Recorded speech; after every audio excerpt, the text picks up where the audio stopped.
Vote শেষ হয়ে যাওয়ার পর নন্দীগ্রামে অশান্তি। নন্দীগ্রাম বিধানসভার ভেকুটিয়া ৩৬ নম্বর বুথের সামনে একটি দোকানে তৃণমূল কর্মী ঝন্টু মাইতি বসেছিলেন। হঠাৎই বিজেপি ৩ জন কর্মী সমর্থক অতর্কিতে এসে প্রচণ্ড মারধর করে ঝন্টু মাইতিকে। ঝন্টু মাইতি বলেন, আমি দীর্ঘদিন ধরে বাইরে কাজকর্ম করি, দলীয় তৃণমূল কর্মী সমর্থক হলেও কোনো রকম দলীয় কাজকর্মের সঙ্গে এবারে যুক্ত নয়। কেন আমাকে মারলো আমি বুঝতে পারছি না। উড়িষ্যাতে কাজ করি, ভোট দিতে এসেছি বাড়ি, কোনো রকম রাজনৈতিক কর্মকাণ্ডের সঙ্গে যুক্ত নেই, ফ্ল্যাগ ফেস্টুন কোথাও মারিনি বা কাউকে কোথাও, তারপরেও কেন আমাকে মারধর করা হলো বুঝতে পারছি না। আমি বাড়িতে টিফিন করছিলাম, আমার মেয়েটা বাড়িতে আসবে বলে টেঙ্গুয়ায় গাড়ি থেকে নামছে, বলে বাবা তুমি বাইকটা নিয়ে এসে আমি যাব, তোমার নাতি আছে সঙ্গে নিয়ে যাব। আমি বলছি যে কচি রে, আমি তো এখন ঝুট ঝামেলা হচ্ছে, কোথাও যাই না, তুই গুয়া দাদু দোকান অব্দি আয়, আমি ওখান থেকে তোকে নিয়ে যাব। আমি এখানে দোকানে বসি, এসে এলো বাটারি মারা। বুদ্ধদেব দাস আর বুবুন মাইতি, ও দুজন দাঁড়িয়ে ছিল, একসঙ্গে আসছে, মতিলাল মেরেছে। ওরা বিজেপি করে, আমি তৃণমূল করি। আমি গালিগালাজ যদি করছি, আমার এখানে যে দোকানদারের দোকানে বসেছিলাম ওদেরকে জিজ্ঞাসা করুন। আর আমি উড়িষ্যায় কাজ করি, আমি কদিন আগে বাড়িতে এসেছি, এনআরসি হয়েছে যেহেতু ভোট দিতে হবে, যার জন্য আমি আসছি। আমি 1-1.5 বছর বাইরে কাজ করি, কোনো মিটিং মিছিল, কোনো ফ্ল্যাগ বাঁধা বুথে কারো কাছে আমাকে কেউ বলুন যে আমি কোনো মিটিং মিছিলে ছিলাম কি ফ্ল্যাগ বানিয়েছিলাম।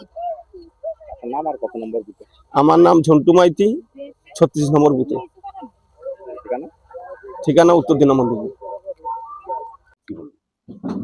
সর্বত্র পিসফুল নির্বাচন হয়েছে। 92%, 94% ভোট দিয়েছে, মানুষ স্বতঃস্ফূর্তভাবে ভোট দিয়েছে। ভোটের পরে এই বিক্ষিপ্ত ঘটনা ঘটা উচিত নয়। এবার এটা কি কারণে ঘটেছে সেটা জানার দরকার আছে।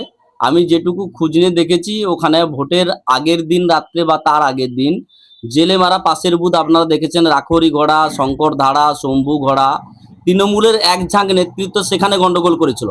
তার পাশের বুথ মৌজবৃন্দাবনপুর, ওখানে বাবলু মাইতি সহ তারাও সেম, রাতের অন্ধকারে মায়েদেরকে তৃণমূলে ভোট দিতে হবে, নাহলে সাদা দান পড়াবো, বাড়ি ঘরদর জ্বালিয়ে দেবো, ধর্ষণ করবো, এরকম কিছু কিছু বাড়িতে তারা হুমকি এবং ধমকাই দিয়েছিল। কিন্তু মানুষ তা উপেক্ষা করে ওখানেও ভোট দিয়েছে। সেই রাগের বা মানুষের যে ক্ষোভ, তার একটা হয়তো সামান্য কিছু একটা ঘটনা ঘটেছে, এটুকু আমার কাছে ইনফরমেশন আছে। তবে আমরা চাইছি সবাই শান্তিপূর্ণভাবে, যেভাবে ভোট হয়েছে শান্তিপূর্ণভাবে থাকুক, তার জন্য যা করার ব্যবস্থা প্রশাসন করুক, আমরা অবশ্যই সেই দিকে হাত বা সহযোগিতা মেলাবো। আমার নাম ধনঞ্জয় ঘোড়া, নন্দীগ্রাম মন্ডল 1, ভারতীয় জনতা পার্টির মন্ডল প্রেসিডেন্ট। আপনার পরিবারের কোনো সদস্য কি নেশা বা দীর্ঘদিন ধরে মানসিক রোগের মতো সমস্যায় ভুগছেন? স্থায়ী সমাধান পেতে চান?